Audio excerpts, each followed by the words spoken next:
King's Dominion, Doswell, Virginia. This is Clay with the Pennsylvania Roller Coaster Club, and if you haven't already, please take a moment and go ahead and smash that like button and subscribe, turn on notifications. That way you can be kept up to date of all of the new videos. But we're here to take you on a journey from worst to first of the coasters of King's Dominion.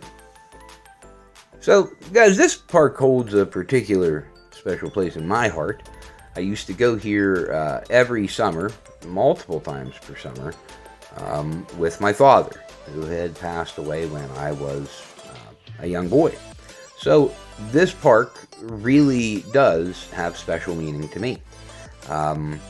Rides like Racer 75, which I grew up and knew as Rebel Yell, were absolute staples on the summer vacation trip.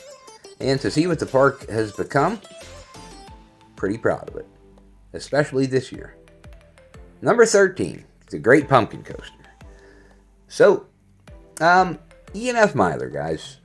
We have seen this exact same ride all over the country. However, I believe that King's Dominion does this ride better than any other park.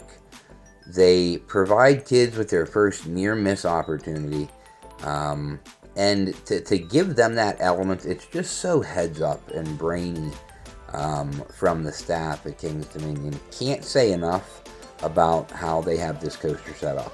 Great job. Moving on, number 12, Woodstock Express. So, instead of telling you about this coaster, considering that there are several just within the Cedar Fair chain alone, we all know that this was manufactured by Philadelphia Toboggan Company and was a John C. Allen design. However, here's something you probably didn't know. The open date for Woodstock Express at King's Dominion is and has been marked as 1974.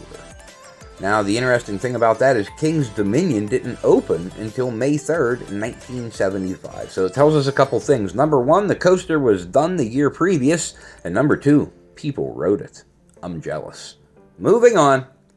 Number 11, Tumil. I had high hopes with this being a shortened and condensed layout that this would be good. And it wasn't. Dragon Slayer from Adventureland, this is not. Actually, this could be my least favorite of the 4D free spins that I've ever been on. I guess some people do love these rides, so it does have a place in the park. Just not necessarily for me, now that I have the credit. Moving on, number 10, Apple's Apple. Now, typically and traditionally, I would tell you that if you've ridden one Wild Mouse, then you've ridden them all. That is not true with this one. This mock ride's Wild Mouse has a killer first hill off the lift. And killer, I mean, one, it's just a good first hill to begin with, but most importantly, the view. You come up that lift hill and turn that corner, and boom, you see one of the best coasters on planet Earth, Twisted Timbers. And yeah, for that reason, it's 10. Number 9, Flight of Fear. Flight of Fear. So, Premier Rides, it was 1996. Things were crazy. People were building new roller coasters everywhere, and, King's Dominion decided to build one indoors. So, this is a standard launch coaster from Premier Rides, Spaghetti Bowl, and, it's better than King's Island version. At least this is a little smoother. They leave some lights on. Not bad. Number 8, Anaconda. A lot of people give this ride hate. I don't hate it. And again, because I spent so much time here as a child, this ride is absolutely iconic to me. This and Shockwave used to tower over the midways, and that was the to-do, guys. Anaconda and Shockwave were the prized attractions of this park for a handful of years. And people kind of poo-poo on Anaconda because It's not necessarily exciting, nor is it necessarily very comfortable at this point, but, guys, when you get on an arrow, you know what you're signing up for, and,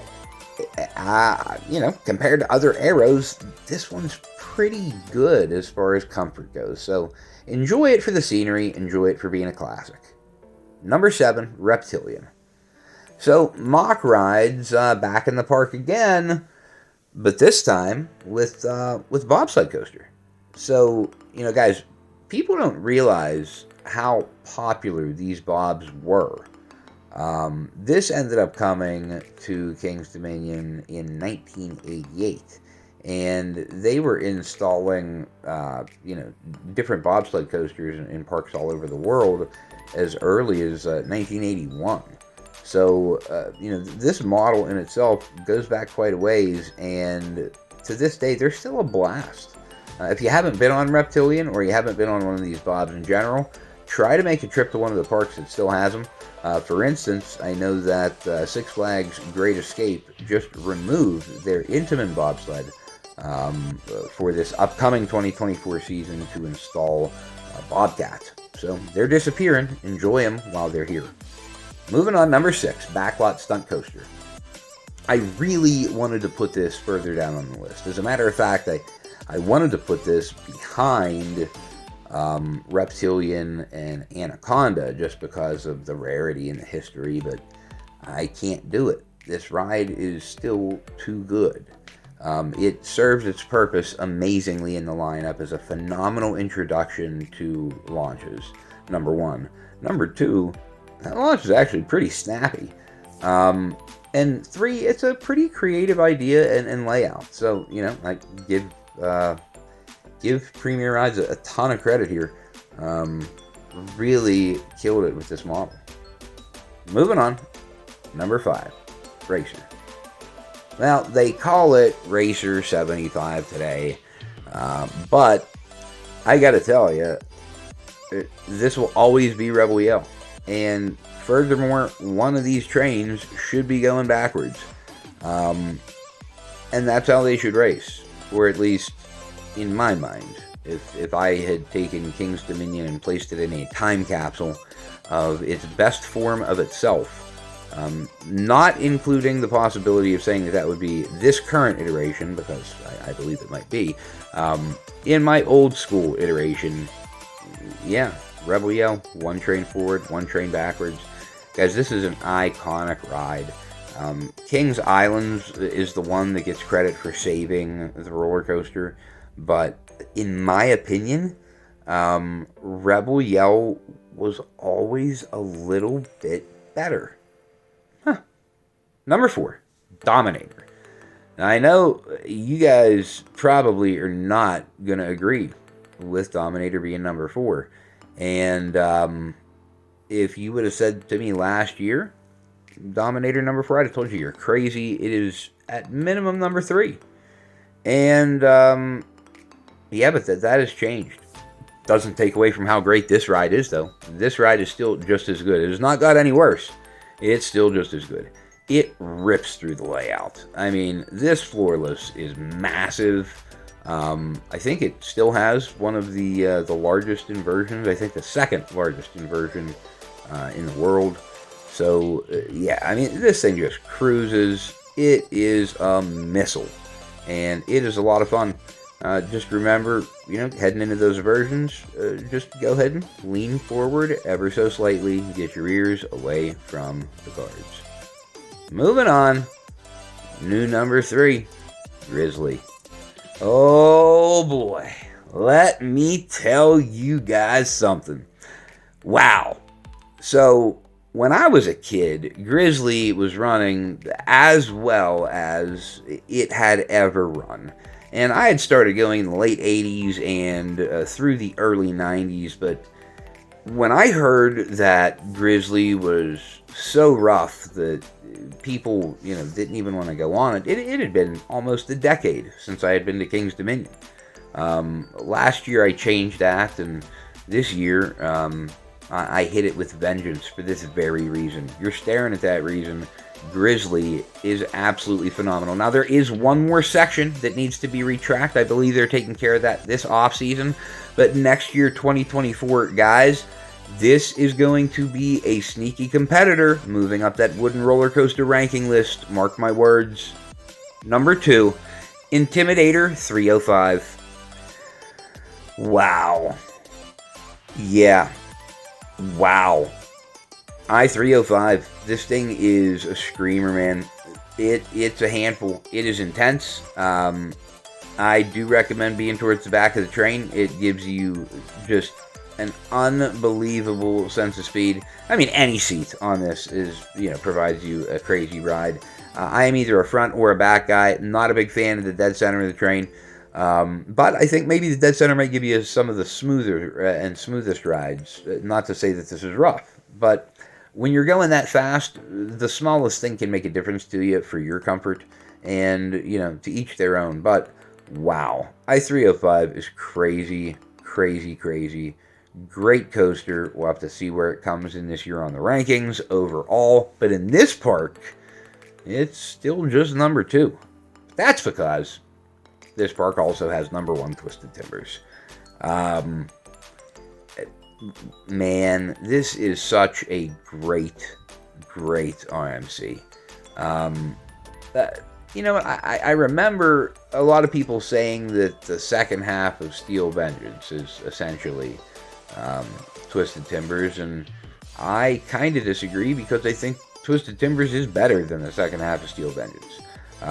This ride is crazy, and this year I got the best rides that I had ever had, and that is, culminating of several visits in the last 3 years. But yeah, absolutely phenomenal. Definitely my number 1 overall in the park, and probably a serious contender for maybe even as high as top 25. But guys, thanks so much for spending some time with us today. If you enjoyed the video, please like, share, subscribe. It really does help the channel grow so that our content can be seen by more people. And I think that's the name of the game, is share our love for the industry and for these rides with as many people as we can. And try to encourage people to get outside and go and walk these parks on a beautiful day and enjoy some of the best thrill coasters and thrill rides that this country has to offer.